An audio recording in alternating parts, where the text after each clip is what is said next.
Hello and welcome to the Beyond 6 Seconds podcast. I'm your host, Carolyn Keel, and on today's episode, I'm really happy to be speaking with my guest, Travis Davis. Travis is a native New Mexican, a TEDx speaker, and local disability advocate. He was also born with cerebral palsy, or CP. He has a bachelor's degree in English, a master's degree in adapted physical education, and is ADA coordinator certified. In his free time, Travis enjoys writing and recording his Off the Crutch podcast about his experiences with cerebral palsy and interviews local and national disability advocates. Travis, welcome to the podcast. Thank you so much for having me. Yeah, I'm really excited to learn more about your story and all of the great work that you've been doing. What inspired you to start sharing your story about growing up and living with cerebral palsy? Yeah, that's such a great question. About 10 years or so, when I was finishing up my undergrad degree at Azusa Pacific University in Southern California, I formed a student organization. It was called the Disabled Students Organization. And it was birthed by a few friends that I didn't really know at the time very well, but I had shared my story with them one day that I met them when I was eating lunch.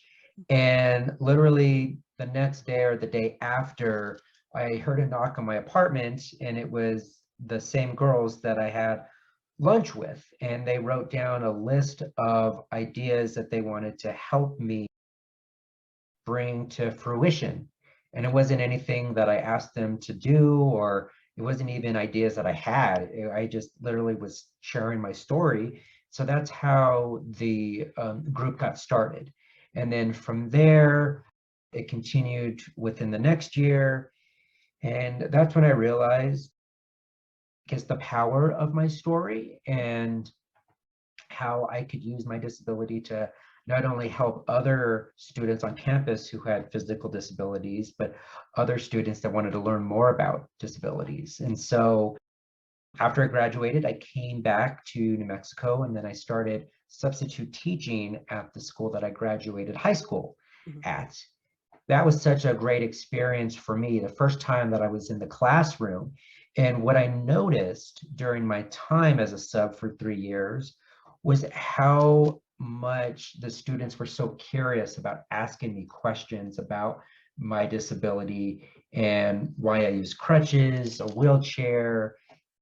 A lot of the students had no idea what cerebral palsy was. And so I had the opportunity to share my story in the classroom. And I thought, what a great way in how important it is in a school age environment where there's so much negativity, bullying, all these things that are going on in the schools, even before the pandemic.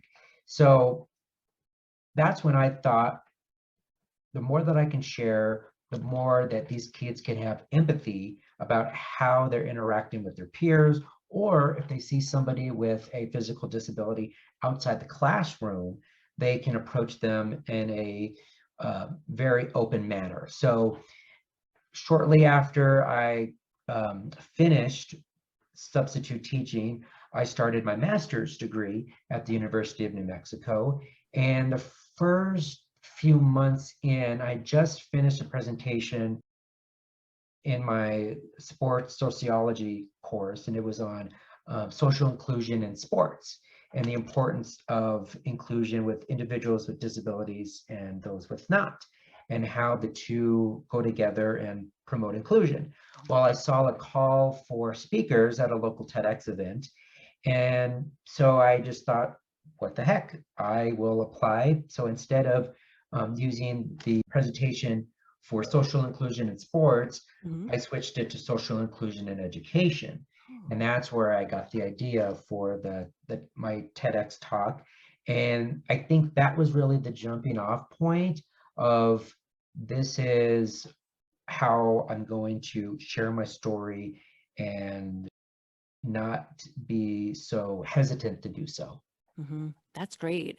And the students, when you were substitute teaching, what grade was that? So the school that I graduated from, it goes from 6th through 12th grade, but I was only there for high school. So I I was working with all the age groups, so sixth grade all the way up to 12. It seemed that the younger kids were the ones that had more questions for whatever reason. I think that's just how kids are. The younger they are, the more curious they can be. There are different conversations, right? Because I can only speak at a certain level with younger kids, but as they get older, more layers and different ways, and it just becomes a little bit more layered on how I can approach disability and the types of conversations that go along with it. Mhm. Yeah, I was wondering about that because, kids, I guess at all ages are curious. I guess the younger you are, maybe the more comfortable kids are with asking Mm. questions. And then by the time you get to high school, I think sometimes, high school can be a tough time. So Yeah, everybody's just kind of, very aware of, what they're asking, and they're kind of thinking about themselves half the time. So yeah, I was curious, but that's great that, you were able to create an environment where you welcomed those questions and really helped the kids feel comfortable asking questions and to really learn more about disability and what it looks like in the world. definitely. And I've actually substitute taught more than I've had my own classroom, which is just sort of an interesting educational journey that I've been on. But it wasn't necessarily something that I guess I chose. With disabilities, there's so many factors that go into employment and how much you can make and have to keep into your bank account without losing your medical benefits. And so there's so much that I could dive into, but I just want to say that being a sub, it's interesting because before I even started the substitute teach, I was kind of terrified. And then I would hear like horror stories about, oh my gosh, kids can be so bad when you sub and this and that. But, really, I've never had, in all my years in the classroom, I never had a bad day where I came home and like, man, these kids really did a number on me today. And you know what? In some ways, even when I had somewhat of a bad day, it would actually make me happy. And this is why. Because when I go out into like the world, let's say like outside of my house, if I'm going out in public, there are instances where I feel different because people, when I say people, kids will stare, maybe adults will go out of their way to open doors, do things that they normally wouldn't do for another person that doesn't have a disability, right? So being in the classroom was like the only time that I felt normal. So I actually would maybe be a little bit worried if the kids were treating me differently in the way that, like, let's say that they were super quiet every time I walked in because of my disability. But the fact that they looked beyond that and they just saw me as just another substitute teacher was kind of cool. And so it's kind of a weird thing to say, but to be treated just like everybody else that they come in contact with, I think was good. But at the same time, that doesn't give them an excuse to be disrespectful. Sure. And I don't think they were ever disrespectful to me. They were just, loud like they would be with another substitute teacher. So in that context, you felt like in some ways the kids just treated you like they would treat any other substitute teacher. Exactly. Yeah. And so I was like, okay. Over the years, I have had comments about how much they've enjoyed having me into the classroom, and even at some points saying that I taught them better than their regular teacher, which is a great compliment to have. Nothing that I go around saying, because I think that teachers are trying to do the best that they can. So, I'm just there to fill the void and provide whatever I can during the time I'm in the classroom. That's great. And I know with COVID, we're in kind of a strange educational situation. Do you still substitute teach, or is that with the virtual world? Is that still a structure that happens now? No. And so I was substitute teaching up until March of last year, right before COVID hit. And then everything went virtual and they didn't need subs when everything's remote.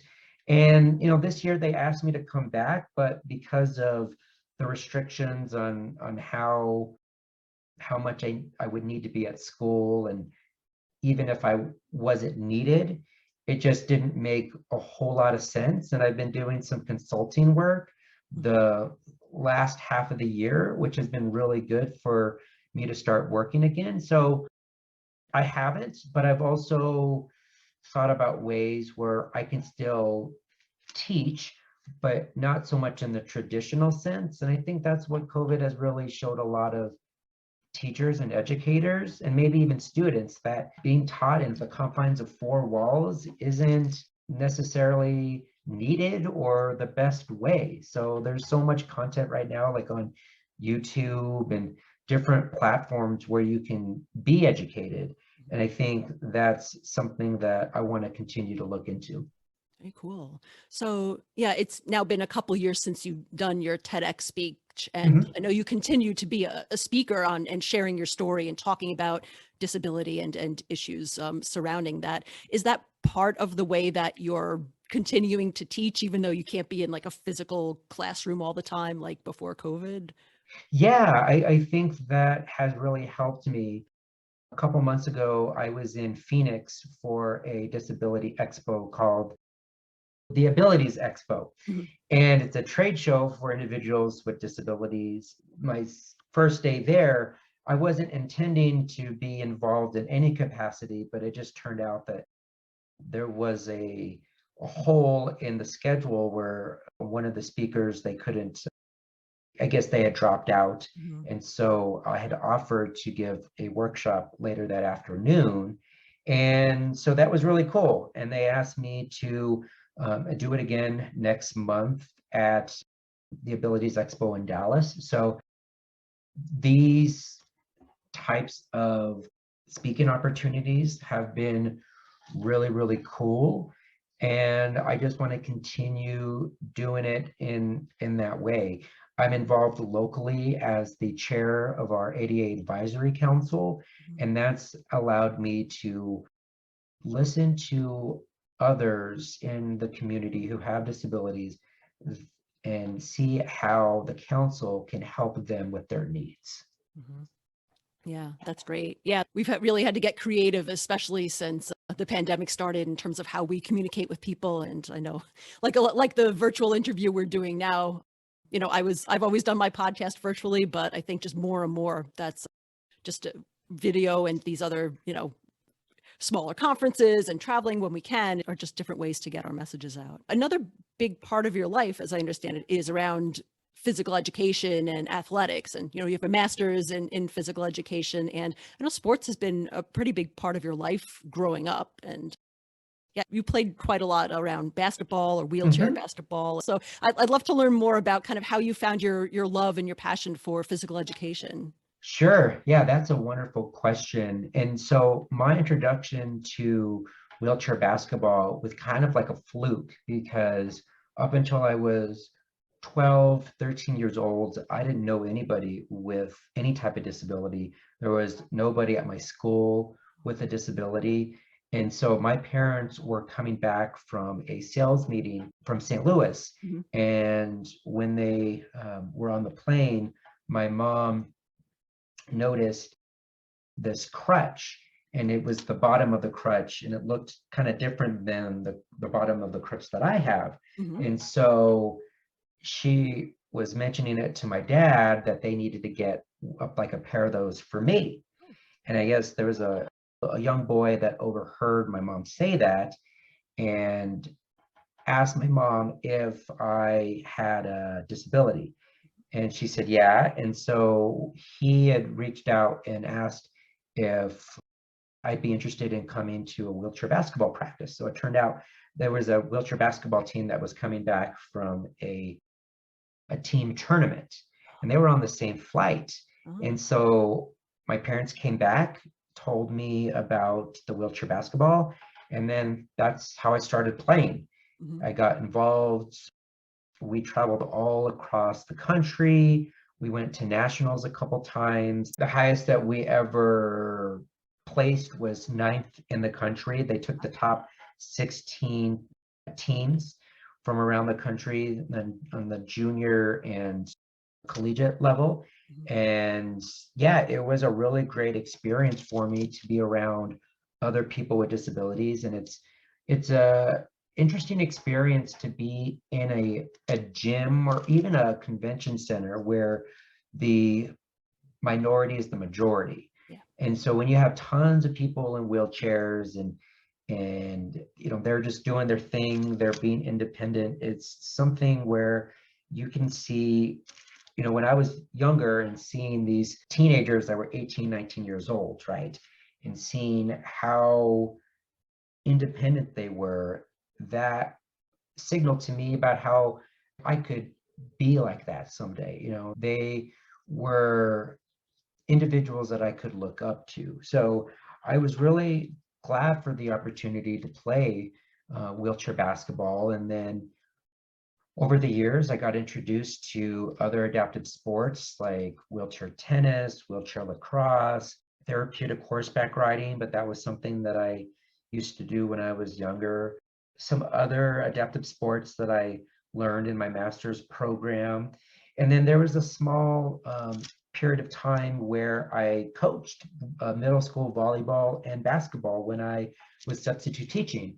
And these kids that I was coaching, they didn't have any type of disability. So I really enjoyed coaching from that experience. Taught me so much.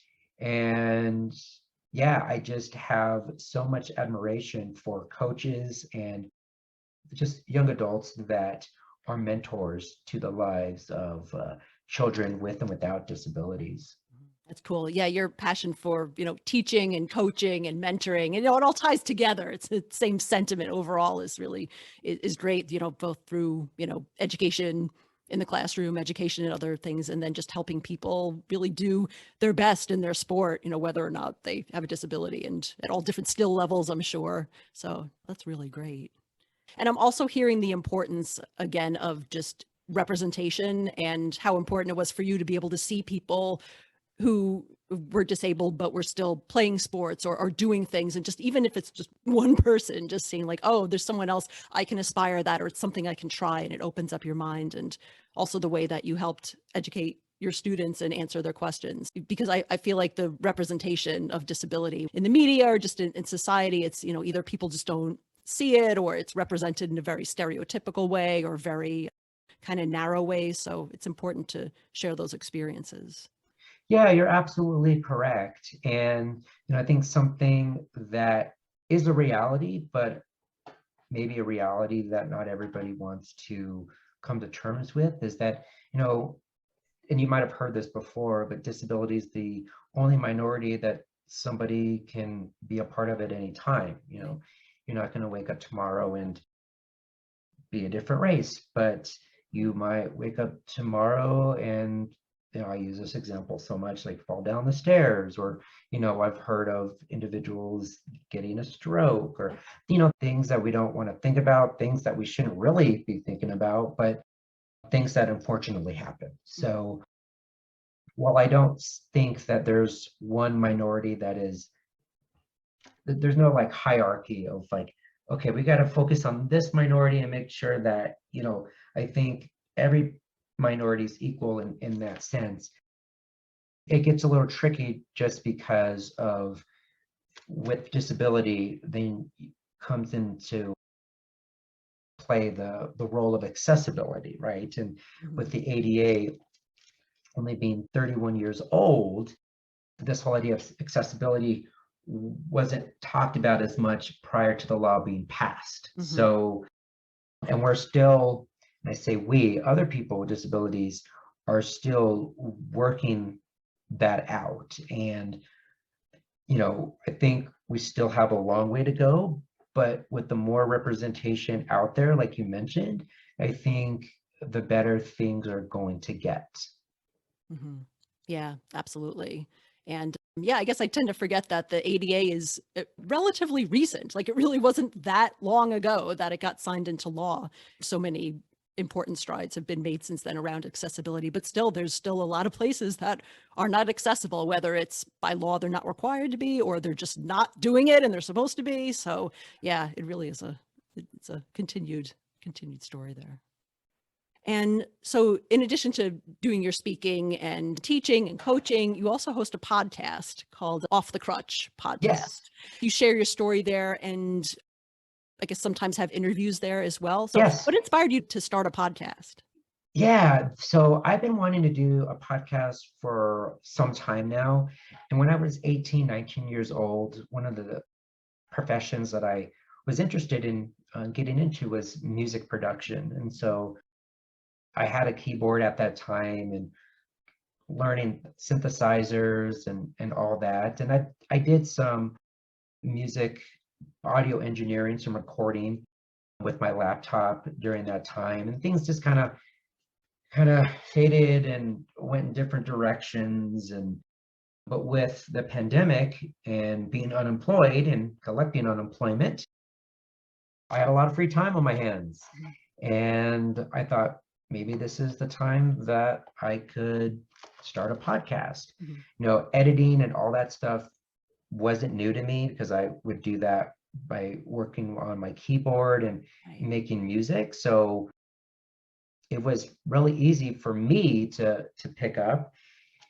Trying to figure out like a name was interesting. And I just thought, well, you know, I use forearm crutches and, you know, off the cuff. I was like, off the crutch, maybe that works. Yeah. So did that. You know, it started out with just me sharing about myself. And I thought the best way to have the audience get introduced to me or learn more about me is to have my friends on, which I thought at the time was like a good way to look at it. Like, okay, I can interview my friends and then the listeners can kind of get to know me. Yeah. And then things started to expand. And with my connections through LinkedIn, I got interest in people wanting to be on my podcast. So it really shifted away from the people that know me Mhm. and to the folks in the disability community who are doing great things. Mhm. So I think that is something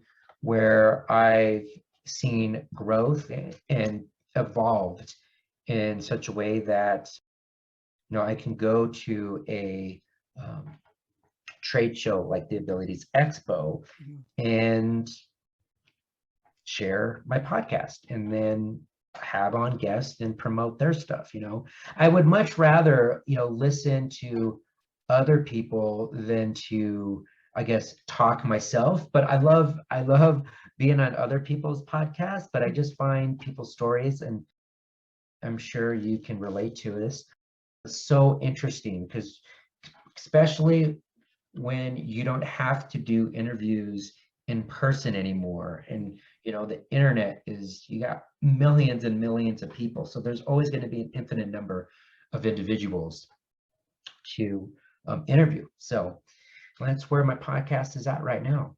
Right, very cool. And that's very similar to when I started my podcast. Is I had my friends on first because for me it was, you're learning and it's like, well, I'll be more comfortable with them and I kind of know their stories a little so I can ask them questions, and then like they won't be upset at me if I like forget to hit record at some point. We have to Yeah. do it again. So, and then as just like in your story, it really grew beyond, my friend circle. I found a lot of people through LinkedIn as well. And really, yeah, now that we're in this virtual world, you can interview people from really almost any country, almost anywhere. So it's been great. I've met a lot of great people, and I imagine you have as well. Yeah, it's been really cool. And I think one of the neat things about having a disability, some people might disagree who have disabilities, and that is fine, is that there's so many ways to tie in disabilities with other mediums. So like there's people who have disabilities that are interested in the arts or like interested in religion, or I saw like a group with astronomy. There's just so many interesting people that I think with my podcast, there's always people I can tie it to. I can always find like a hook. even if there's somebody that's struggling with finding a job or career. Yeah. I can find a career coach or a career coach who has a disabilities, or even a mom who just had a child with a disability. Like, they need to hear this stuff too. So I think that's where it's like so infinite, and where I think I can turn my disability from a negative to a positive. And just a totally new and different medium to Yeah, share your story and other people's stories, and really just, open up that world and that representation so that people get to meet, even if it's virtually, meet other disabled people and learn their stories and learn more about their experiences. definitely. Yep, Yeah. of course. Long term, do you have any sort of big, like, aspirational goals for either your speaking Mm. or your podcast, or really any of the work that you're doing currently? Oh man, yeah, that's a loaded question. I hadn't really thought about it during the pandemic because things were just they were moving so slow. And I think as soon as 2021 hit, things have just been going so fast because we've gotten the vaccine and more people have been getting vaccinated and things are opening up. So now I'm really taking a look at what I want to accomplish. I think writing a book at some point would be really good. Writing like an online course, trying to do some more consulting and just getting back out there in front of people. But I'd also like to strengthen the online community that I have through LinkedIn, or just folks that are interested in wanting to learn more about disability. I also think a long-term goal would be to do bigger speaking events and really coming up with a presentation that not only benefits people, but that they can actually take away something and apply it to their lives. Yeah. I think it's good to be inspirational, but unless somebody is helping them do something with that, I think that's the tricky part, and that's kind of what I'm struggling with. So if I can start out with a book first and go from there, I think that would be a good goal.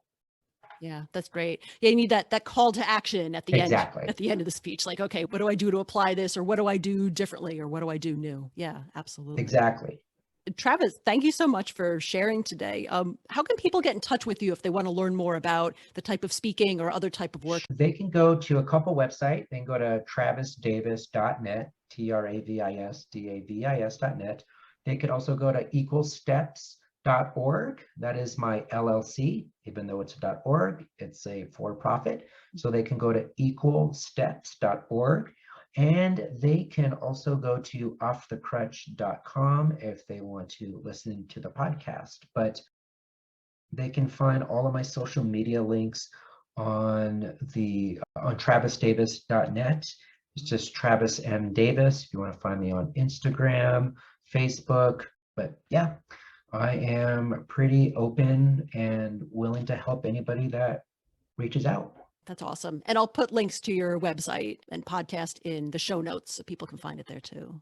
I appreciate it. Thank you so much, Carolyn. Sure. And as we close out, is there anything else that you'd like our listeners to know, or anything specific that they can help or support you with? Yeah, another great question. I really think that I think if people can understand that disability is not like a one size fits all, I think sometimes, especially like in social media, I think people think that if there's like somebody with 500,000 followers and they're posting disability content, that they have like the answers because they have such a big following. I think that's something that most people don't realize. So like with me, when I speak, or if somebody hears me and they take away and they say like, "Oh my gosh, you're so right," or they want answers. And I think most of the time my response is, I hope, give more questions than answers, because I don't ever want to be like right. My experiences are my experiences. And so even if I have 500 followers, somebody has 100 times more than me, that person doesn't have more answers. Their stuff isn't more credible than me. So I just try to be myself and not let all that other stuff get in the way. So I just look at it like I'm just interacting with one person at a time. Yeah. That's important to keep in mind, that disability is not a monolith. Like everyone has their own experiences and it's all different. And yeah, absolutely important to listen to everyone's stories. Well, thank you so much, Travis. It's been great talking with you today. And thanks so much for sharing your story. Thank you so much. I really appreciate it.